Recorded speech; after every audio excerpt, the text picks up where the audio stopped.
উজ্জ্বল মহিমায় প্রদীপ্ত করে তুলেছ, সেই শুভ দিনটির স্মৃতি রক্ষা করে আমরা আজ তোমাকে অনুনয় করি।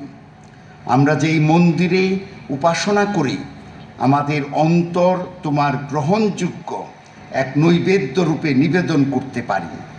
আমাদের জীবনে নিঃস্বার্থ ভালোবাসা ও সেবার সাক্ষ্য দিয়ে আরও